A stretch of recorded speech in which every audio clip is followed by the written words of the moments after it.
your head too much into it, your conditioned mind too much into it, that I'm not walking the path of conscious awakening only for myself, right?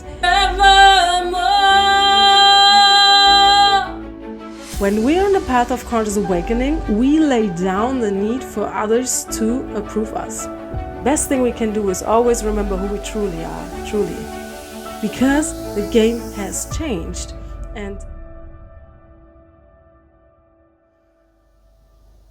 the dragon in me arises.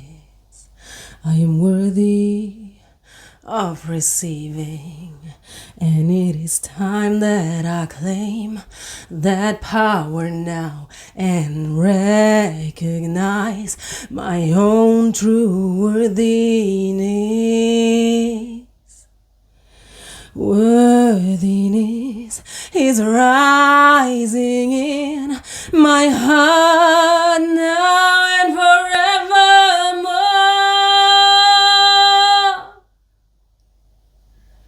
Worthiness is rising in my heart now and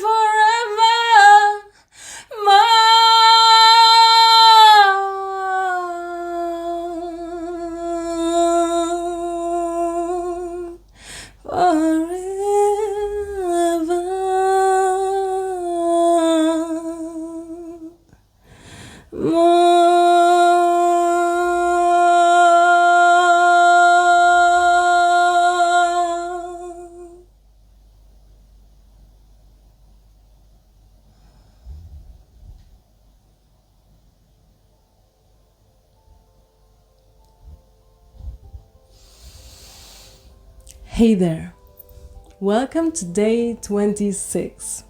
Well, you probably already know, but you might not. So 26 days ago, 28 days ago, because I had 2 days where I had to release and integrate a lot. So technically it's 28 days ago, or even 29 because it's happened twice and one time for 2 days, but nevertheless. So a bunch of days ago, I have decided to commit myself to a challenge, to a 30-day challenge. And which means every day I create and upload one YouTube video, and I sit myself in front of the camera and I just talk, basically. I just talk and see and actually feel into my heart what it is that I truly want to speak about in that moment. What it is that truly is moving me in life, in my own journey of conscious awakening, because I'm on this path of conscious awakening for quite some time now. And I always feel, and you probably relate to that, I've always felt that there is so much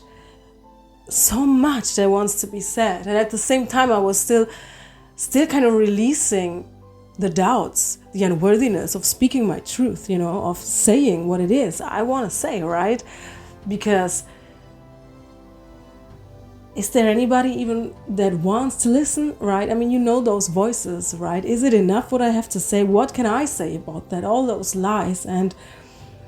But the more I'm on this path, the more and the louder it gets, and the more clear it becomes to me that I'm here to do exactly that, whatever shape or form it takes. But it is about, I'm not walking the path of conscious awakening only for myself, right? I'm not doing that only for myself. But when I'm doing that for myself, the result of that, or what naturally comes out of that, is what the soul is also here to do, spreading it into the world, right? Being the example of truth, being a light, so others have the opportunity to be reminded of their own true frequency, of their own true core frequency, of their own light, and are maybe inspired to just do the same. So this is how this actually started, and not knowing what to say and how to, I was just keeping it simple. I just called it then a 30-day challenge, so that I knew all I have to do is literally create one video every day, no matter how long, no matter how short, no matter what happens in there, no matter what I say, I upload it. And that's quite a journey, and it is quite fun, and it is teaching me a lot. And if you maybe even feeling the same, that you have so much to say, but every time you're thinking about sharing it, you're kind of making it too much in your head. You're bringing your head too much into it. Your conditioned mind too much into it, that wants to know what it looks like, that wants to know what the outcome will be, that wants to know, why am I even doing this, but all that really does matter is the impulse, period. And that is really something, especially on a path of conscious awakening, as I call it. That is what we're remembering. We've been conditioned and trained in this hard workship, and in this performing, and in this, we literally placed our passion into a segment, or into a box that we call hobby. I mean, think about it. And when does the hobby comes? Right after work, right? Not before. First we have to do the stuff we don't like, the hard work, and then we might find some time. But maybe that's even why it's even called a hobby, because we have kind of pushed it away so much from ourselves, and placed hard work so much in the center of our life, and kind of justify that and excuse that with so many things, that when it is now about passion and enjoyment, we only allow it to call it like a hobby, because a hobby is something that you do aside somehow, some time, right? When the time is right, when the job is allowing that, and so on. And some people are just lucky enough to make hobby their job, right? But actually, hobby is what you're here to do. The thing we call hobby is usually people do the things that they call hobby are the things they're actually passionate about, but that passion doesn't get enough attention, time, and love, so it can grow. So it always stays kind of this little thing aside called hobby, and when we think about it, we don't even know if we really want to do something with it, because we're not kind of investing into that passion, and so it just tries to come up again and again. We're shutting it down because we have so many responsibilities, right? We have so many things to do, but at some point we've pushed ourselves illusionarily, so to say, so far away from our own passion that we don't even dare to look at it again.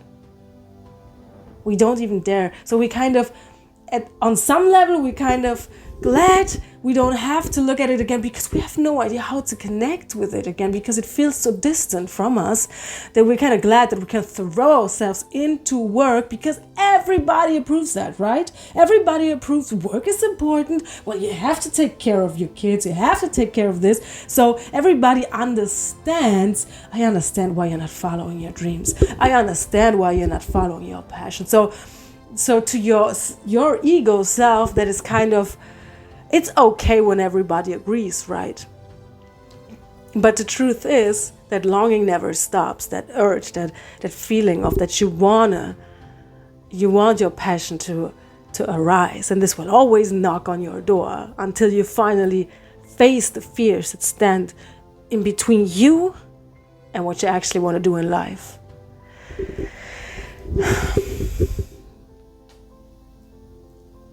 So it's almost like, I mean, think about it. It's all connected again to worthiness. It's like we don't even feel worthy enough, because we don't think we can handle it. We're able to, right? So we don't even feel worthy enough to follow our heart. But that is just that lie that we have been conditioned into believing, right? And that habit that we have been trained into being that way.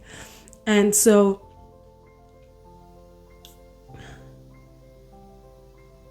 we always want approval. And that is why we can kind of play that game for so long. So because everybody around you is approving that job is important, that earning money is important, right? If everyone around would say something different, you would do probably something different. And when we're on the path of conscious awakening, we're kind of laying that down, right? I mean, you know what I mean, right? When you're here, you're on the path as well. So when we're on the path of conscious awakening, we lay down the need for others to approve us and what we think, how we feel, and especially our desires, the things we see in life, the visions we hold. And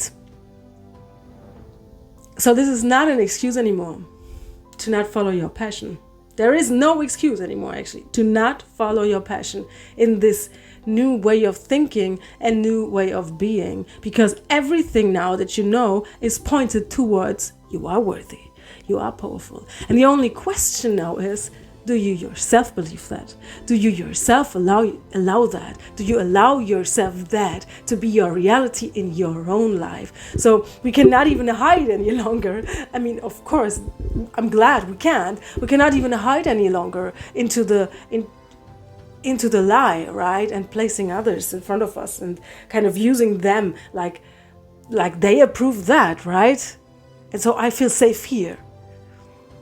Well, we don't play that game any longer, right? Because we're playing the game of worthiness now, of truth, of authenticity, and of passion and of joy. As the conscious creator, you're walking the path of joy, the path of your greatest joy. And people might say, well, I cannot follow my passion in any given moment, or life is not always that great. And it has nothing to do with that every little second is always kind of beautiful. I mean, it can be, obviously. We can create anything, right? Why shouldn't it be beautiful all the time?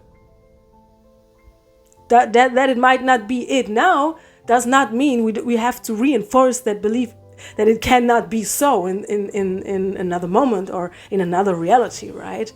So such an interesting topic, isn't it? So let me gather myself here so I can really, because there was something that I really wanted to share. And because every time I kind of dive into that topic, I realize there is so much to say and so many angles we can kind of put light on, and I really want to feel into what it actually truly is that I want to say right now. So we're walking the path of conscious awakening. So now everything that we used to use in the past is not working any longer, isn't it? Because the game has changed. And when people say, well, I can't follow my joy in any moment. Well, yes, you can. And it is something different at any moment. I mean, let's say you're building a business and that is your greatest passion and joy. Of course, it doesn't mean that you have to work on that business every second, because it's not actually to the body and to your whole system a pleasure in any moment, right? Or joy in any moment, because your body has needs also. You have also different things that you enjoy. And when you follow that, your worthiness rises naturally, because you allow yourself to be whoever you are in any given moment, knowing that it's all connected. But you're not doing it out of ego. You're not doing it to excuse yourself to not. Let's say you actually are very passionate about doing something, but fears come in the way.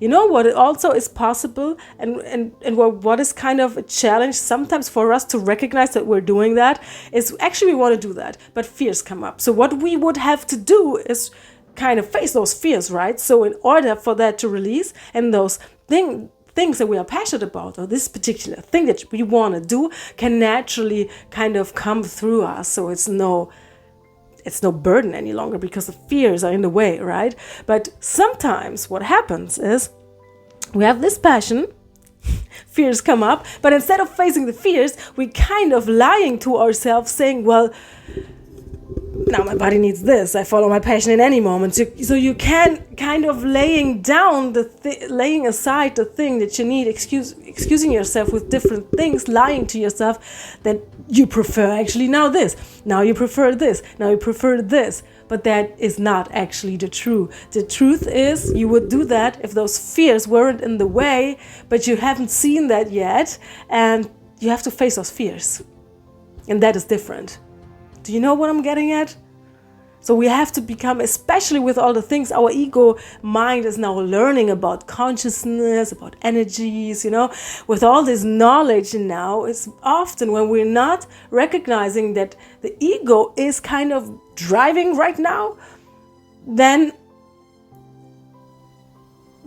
we drive for a period of time until we realize that, right? And take back the wheel, right?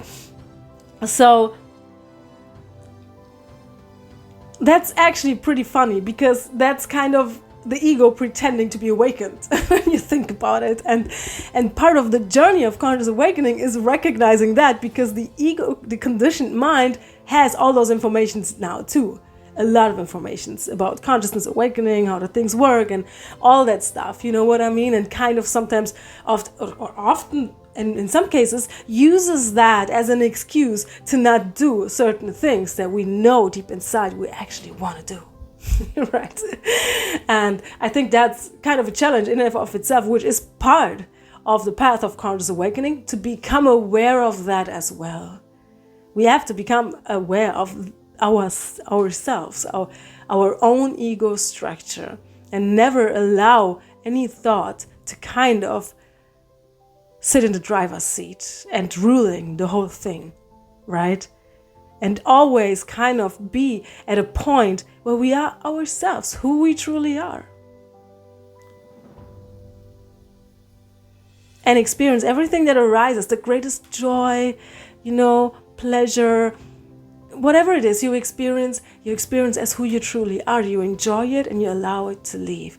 It comes up, you enjoy it, you allow it to leave. The same with the things that you don't prefer.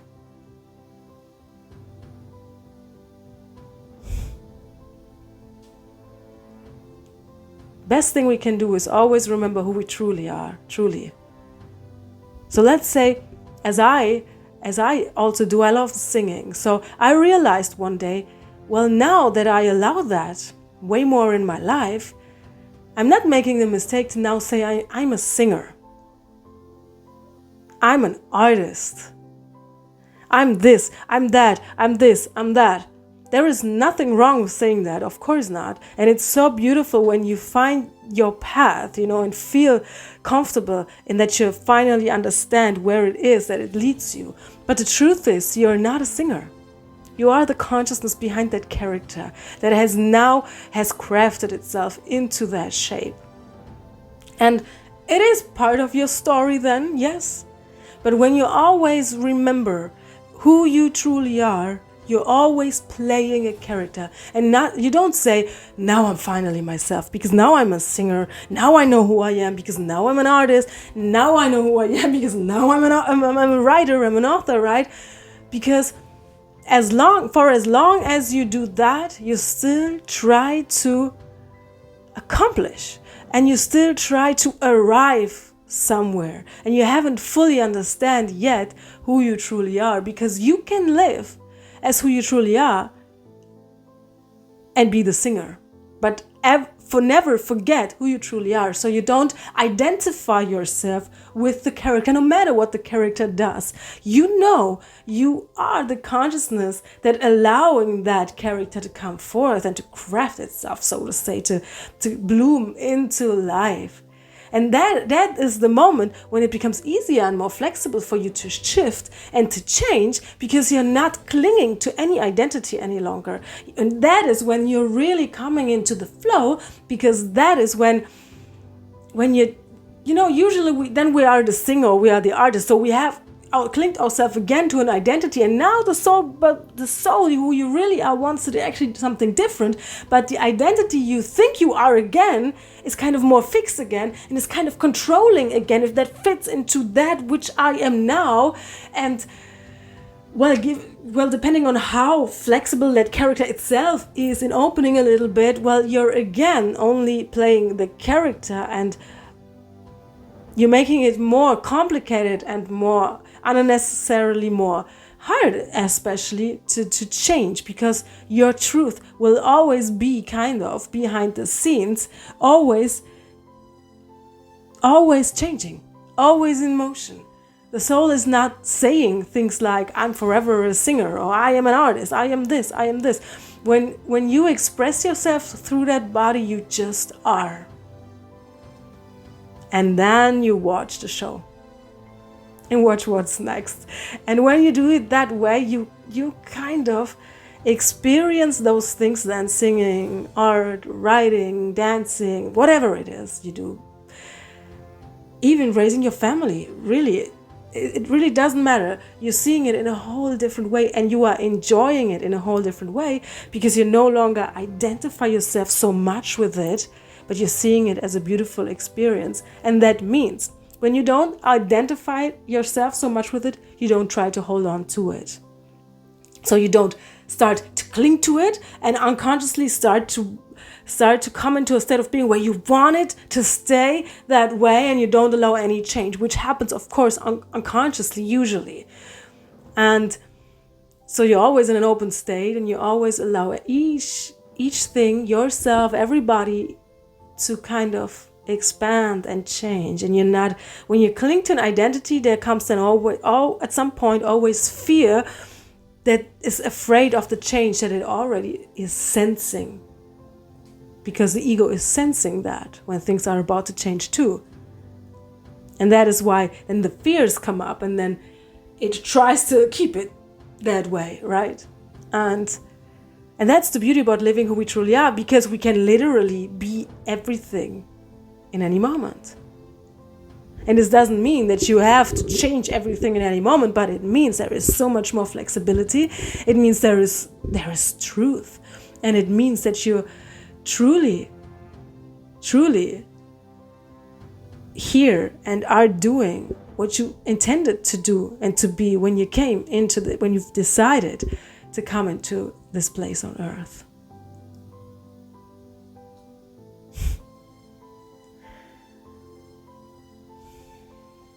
That is why I practice non-thought very, very much, a lot actually.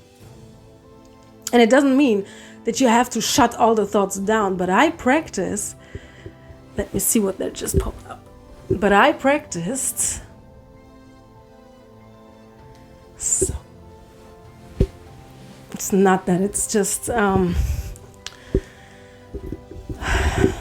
camera is shutting down or something. It's all good. But I practice being who I truly am, because I have noticed it's so important. It's actually very, very, very amazing. When I started meditating for real, which means I started to experience myself. And this is truly something you only can experience. You can learn about it, you can learn about meditation, but there comes a point where you have to feel the difference, truly feel the difference between the thought itself and you. And there is in meditation, there comes a point where you can really deliberately become aware of that. And just doesn't mean that everything is all quiet maybe, but it means you are suddenly in an awareness where you can truly feel that. You feel the thoughts arising and you truly feel it is not you. It's not just a mental construct anymore. Oh, a thought comes up. Oh, and I know, but a thought is not me. It's like the next level to it where you can truly, you feel it so you don't have to think about it. It is. And for as long as you haven't experienced that for yourself, you will never know what that means.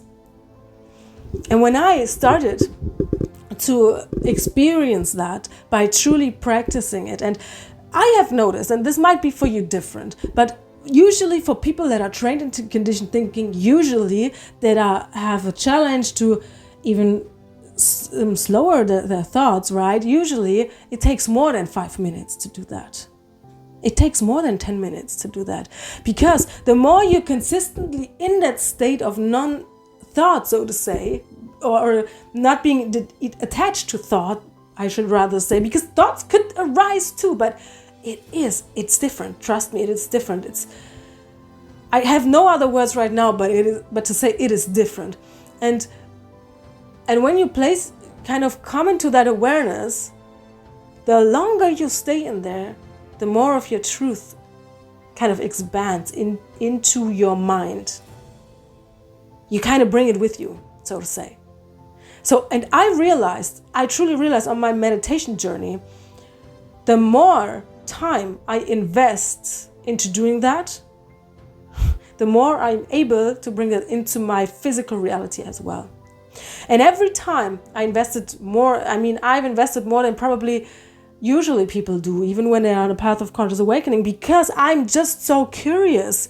What if I'm lingering in that space for an hour, for 2 hours, what if for 4 hours, and this is how I kind of started it, because I realized we think so much that we know who we are. And even when we know that we're not our thoughts and we have certain experiences, how it feels to feel ourselves, I promise you, it's like when you challenge yourself and go beyond even that, you will realize that's, again, not who you are. This goes like deeper and deeper and deeper and deeper. And as who you truly are, you have no opinion at all. It's so true. It doesn't mean you don't have a standpoint. It doesn't mean you don't have a mission. It doesn't mean you don't have your own point of view to certain things. It doesn't mean that. But you are free from any belief system. And you don't think in that terms any longer. It's like you're just there, enjoying everything to the fullest, knowing that everything that comes your way must serve you. You know that not because you consciously think it all the time, but that is your point of attraction.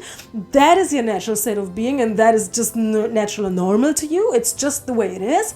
You don't put your nose into other people's businesses. You don't hold opinions. You just are enjoying everything that you do. Realizing when your body needs a little help to come back into that, so your whole system have back into that state again. When you kind of see, okay, there comes a layer up, something I have to release. You're honoring it all. And when you see contrast, you just know how to handle it and you just walk towards what you want. You're not judging anyone. You're not pointing fingers at anyone. You're not saying they're doing it wrong. You don't care about those things any longer because it doesn't matter. And that is when you know, actually, honestly, that is when you know you have brought more of your truth through that physical body, because who you truly are is exactly that way, in essence. And that is what we want to bring forth through the body, right? And that doesn't mean you don't have a standpoint. You do, but you will not feel the need any longer to kind of throw it at someone, because why? You just take note of what it is that is for you, and you go into the direction and you leave everything behind that doesn't match that. And usually it becomes challenging to us because usually we don't do it that easily. And say we know what we want, but we don't kind of just easily go into that direction because of our own fears, because of our own ego. We know what's right for us, but now the fears come up of leaving someone, of changing something, of the unworthiness that might is still lingering in our field, right? But the beauty is, as conscious awakened people, we know that and we put in the effort to release that, because it is the lie. And when you go deeper and deeper and deeper into that unknown space,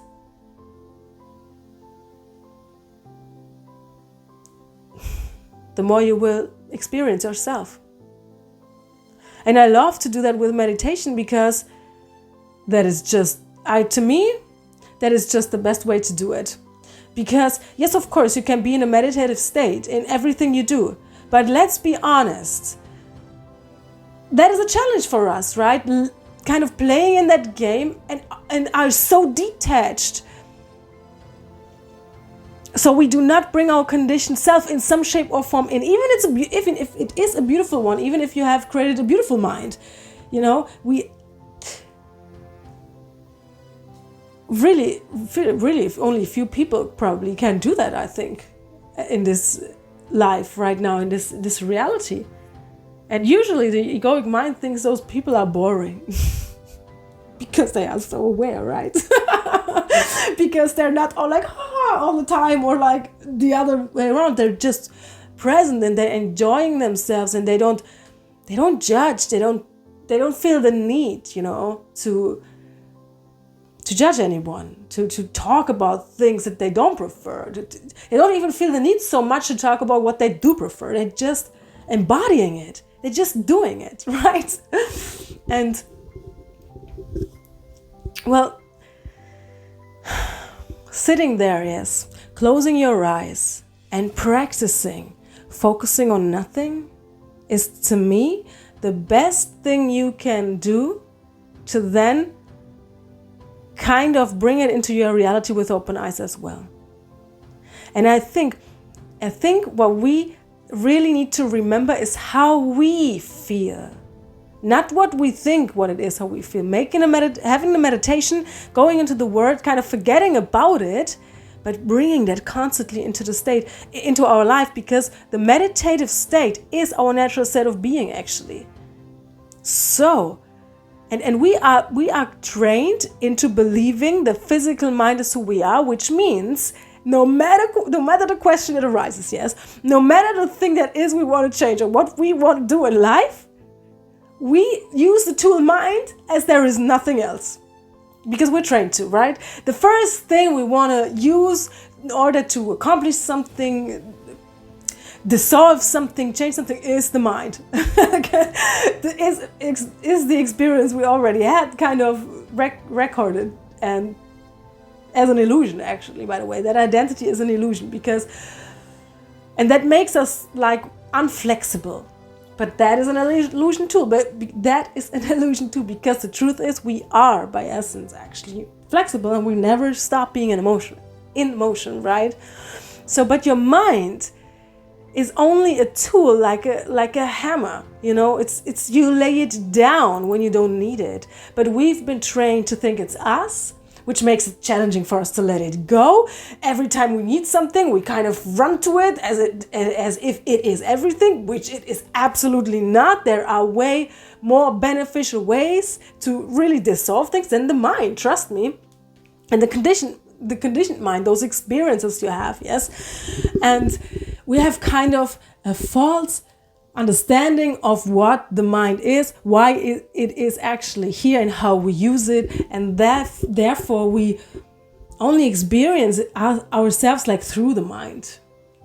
And that is something I think on the path of conscious awakening, now that the world is waking up, we need to remember. And the people now, you and me, are the ones that have to do the work, right? Because the more we practice that, the more we can give it to our children, right? The more we really innately practice that, our body gives it to the next generation, so they are even better at it. And I think that the consciousness that is coming on earth will not have the same challenges, because they will have already an advantage because of what we're doing now in how they perceive life and thoughts.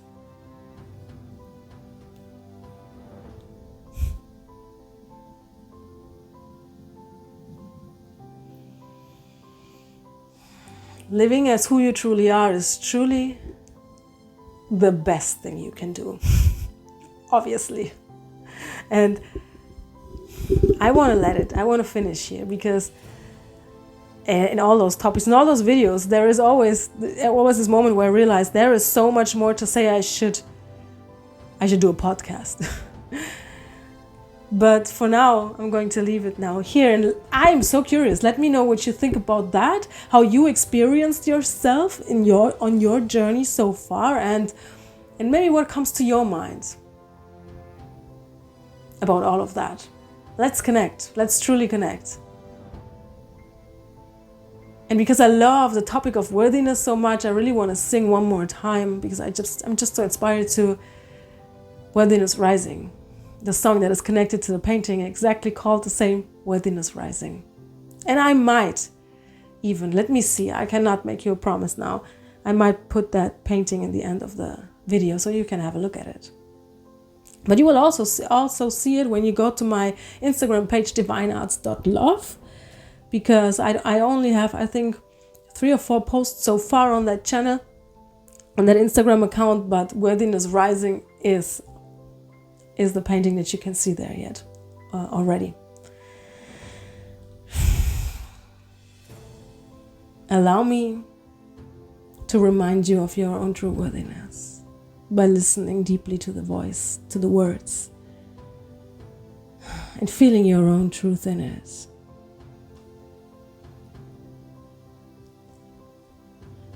The dragon in me arises. I am worthy of receiving And it is time that I claim that power now and recognize my own true worthiness. Worthiness is rising in my heart now and forevermore.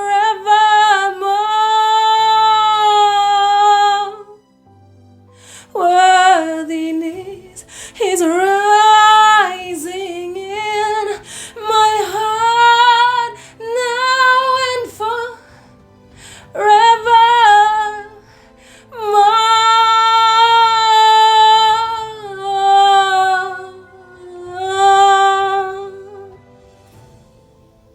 Worthiness is rising in your heart now and forevermore.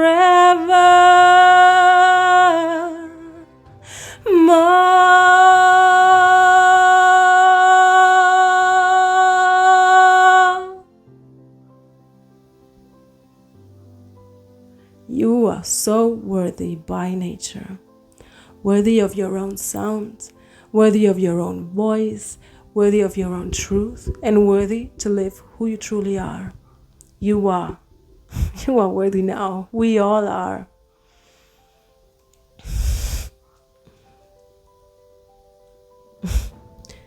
This was such a beautiful video, and I'm glad you tuned in.